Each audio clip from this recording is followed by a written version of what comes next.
শ্ৰেণীকোঠাইৰী বজাৰত ছাত্ৰ-ছাত্ৰীৰ লগত শিক্ষাগুৰু সকলো উপস্থিত বজাৰত।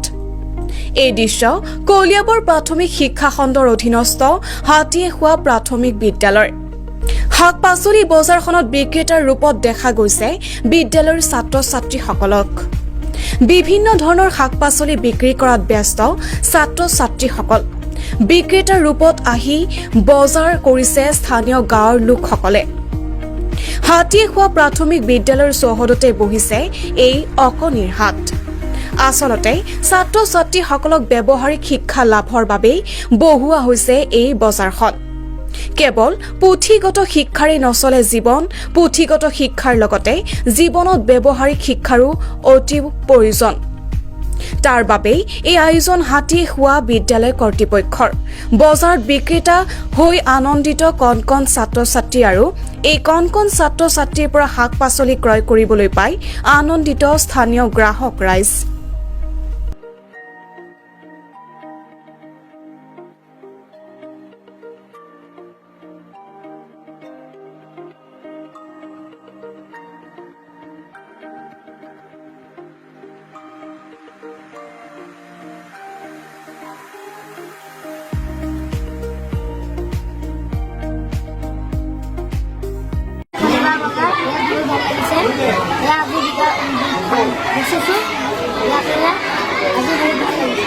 কোনখন বিদ্যালয় তোমালোকে? কোনখন বিদ্যালয়? কোনটো ক্লাছত পঢ়া তুমি? তুমি আজি কি বেচিছা দোকানত? ফলমূল বেচিছোঁ, ৰঙালাও বেচিছোঁ, নেমু বেচিছোঁ, তাৰপিছত কচু বেচিছোঁ, তাৰপিছত কবি বেচিছোঁ,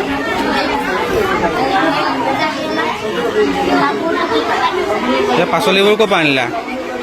পাচলি ক'ৰ পৰা আনিছা? ঘৰত নিজে বিচাৰিছা? তোমালোকৰ পৰা কোনে কিনিছে? মানুহ আহিছে।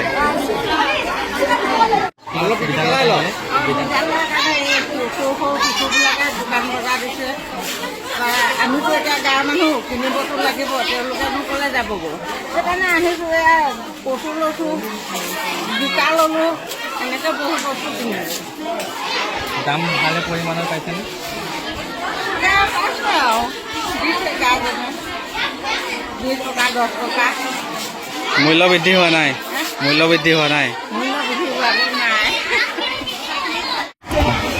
অকণিৰ হাট বজাৰ, যি আপোনালোকে ছাত্ৰ ছাত্ৰীসকলৰ এখন বজাৰ আয়োজন কৰিছে বিদ্যালয়তে, কি ক'ব এই ক্ষেত্ৰত? মানে আমাৰ অসমৰ বিভিন্ন স্কুলত ইয়াৰ ইউটিউব আমি দেখিছোঁ, ইউটিউব চলাৰ দেখা পাব আপোনালোকে। তাত ইতিমধ্যে মানে আগতে তেওঁলোকে কি কৰা হয়, স্কুলবিলাকত অকণিৰ বজাৰ পতা হয়। এইটো মানে কিহৰ কাৰণে পতা হয়? তো ব্যৱহাৰিক জ্ঞানৰ কাৰণে, যে ল'ৰা ছোৱালীয়ে বজাৰ সমাৰণ কেনেকৈ কৰে, কেনেকৈ বজাৰ সময়ত কথা পাতিব লাগে, বজাৰৰ প্ৰয়োজনীয়তা কি, সেইটো বুজিবৰ কাৰণে আমি এইটো আজি আয়োজন কৰা হৈছে। আজি যিহেতু আপোনালোকে গম পায়, আজি শনিবাৰ। আমাৰ শনিবাৰে এটা শনিবৰীয়া চৰা থাকে। শনিবৰীয়া চৰাত নাচ গান, মানে বিদ্যালয়ৰ যিখিনি আমাৰ হেৰি থাকে, পঢ়া শুনাৰ উপৰিও যিখিনি সৰ্বাংগীন তেওঁলোকৰ উন্নতি হ'ব লাগে, সেই পঢ়া শুনাৰ বাদ দি পেলাই যিখিনি জ্ঞান তেওঁলোকক দিব লাগে, শনিবাৰে নাচ গানৰ দ্বাৰা হওক, ভূমিকম্প আহিলে মকডিলৰ পৰা আদি কৰি হওক, বানপানী আহিলে কি কৰিব লাগিব তেনেকুৱাৰ পৰা হওক, বিভিন্ন বিষয়ত সাংস্কৃতিক জ্ঞানৰ পৰা গোটেইখিনি তেওঁলোকক দিবলৈ আমাক দিয়ে সংৰক্ষা দিয়ে। এতিয়া আজি আমি শনিবাৰটো আজি বাছনি কৰি ল'লোঁ, ৰাইজকো কালি এখন মিটিং দিলোঁ, ৰাইজকো ক'লোঁ, ৰাইজে ক'লে ঠিকে আছে, এখন কৰিব পাৰে আপোনালোকে। এতিয়া আজি আমি শনিবৰীয়া চৰাৰ আমি এখন বজাৰ দিছোঁ, অকণিৰ হাট। তেওঁলোকে যাতে হাটৰ বিষয়ে আমি কেনেকৈ বস্তু বিক্ৰী কৰে, কেনেকৈ গ্ৰাহকৰ লগত কথা পাতিব লাগে, সেইটো কাৰণে আমি। কোন বিদ্যালয়? আমাৰ হাতীয়েখোৱা প্ৰাথমিক বিদ্যালয়, কলিয়াবৰ শিক্ষা।